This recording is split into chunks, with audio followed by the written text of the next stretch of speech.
যে বিষয়টি নিয়ে কথা বলবো সেটি হচ্ছে যে সমন্বয়কারীদের যে একটা আলটিমেটাম ছিল।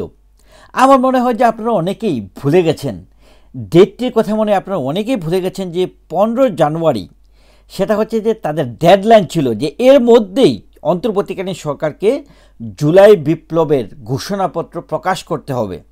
এই বিষয়টা নিয়ে তারা যে একটা আলটিমেটাম দিয়েছে, এই আলটিমেটামের বিষয়টা নিয়ে কিন্তু আর কোনো সারা শব্দ পাচ্ছি না।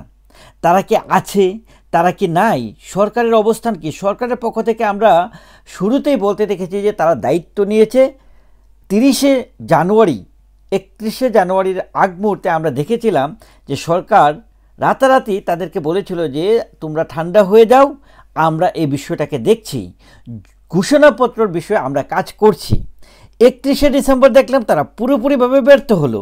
তারপর কিছুদিন আগে দেখলাম যে সরকার বলছে যে ঘোষণাপত্র আমরা প্রকাশ করতে পারবো না, কিন্তু সমন্বয়কারীরা যে ঘোষণাপত্র প্রকাশ করবে সেখানে তারা সহায়তা করতে পারে।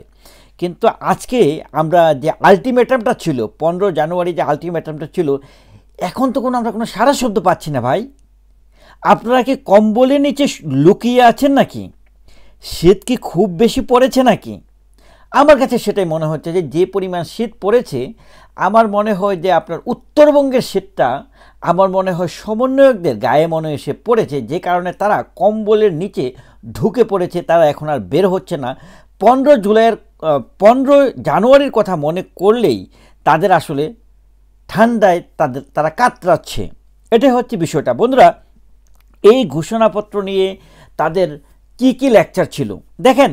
তাদের লেকচারের টপ যে বিষয়টা ছিল সেটা হচ্ছে মুজিববাদের কবর, তাদের ছিল সংবিধানের কবর। এই যে দুইটা ওয়ার্ড, এটা প্রকাশ্যে আসিফ মাহমুদ, মাহফুজ আলম, আপনার হাসনা সার্জি সহ ছাত্র শিবিরের হিজবুত তাহরীর কর্মীরা তারা রাষ্ট্রদ্রোহিতার কাজ করেছে। এখন পর্যন্ত কাউকে গ্রেফতার করা হয়নি।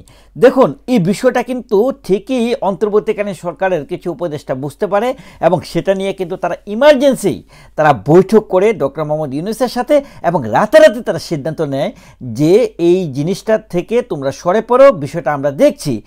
উইদিন 7 days তারা তখন আবার নতুন স্টেটমেন্ট নিয়ে আসলো, আমরা কিছু করতে পারবো না, এটা ছাত্রদের করতে হবে, আমরা সহায়তা করতে পারবো। এখন আমার প্রশ্ন হচ্ছে, সরকারের পক্ষ থেকে তাদের বিষয় তো বলেই দিল, তাহলে এই সমন্বয়কারী রূপে ছাত্র শিবির হিজবুত তাহরীর সদস্যরা 15 জানুয়ারিটা কি ভুলে গেছে?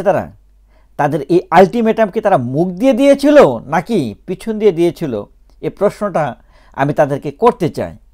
আজকে আমরা দেখতে পাচ্ছি সমন্বয়ক রাফিকে কিভাবে আসলে পিটানোর হচ্ছে, বা কিভাবে তেড়ে যাওয়া হচ্ছে, কিভাবে ধমক দেওয়া হচ্ছে, কিভাবে গালি দেওয়া হচ্ছে। এই সমন্বয়করা যে আলটিমেটাম দেয়, তাদের আলটিমেটাম যা কাজ হচ্ছে না, তারা যে আসলেই সেফ এক্সিট নিয়ে বিদেশে যাওয়া যে তাদের জন্য উত্তম, এই জিনিসটা এখনও যদি তারা না বুঝতে পারে, কিছুদিন পরে কিন্তু সে এক্সিট নিতে পারবে না। আবার কেউ বলছে তাদের অনেকের পাসপোর্টই নাকি জব্দ করা হয়েছে। বন্ধুরা, সেরকম তথ্য আপনাদের কাছে থাকলে অবশ্যই একটি ইমেল করবেন। Thank you so much.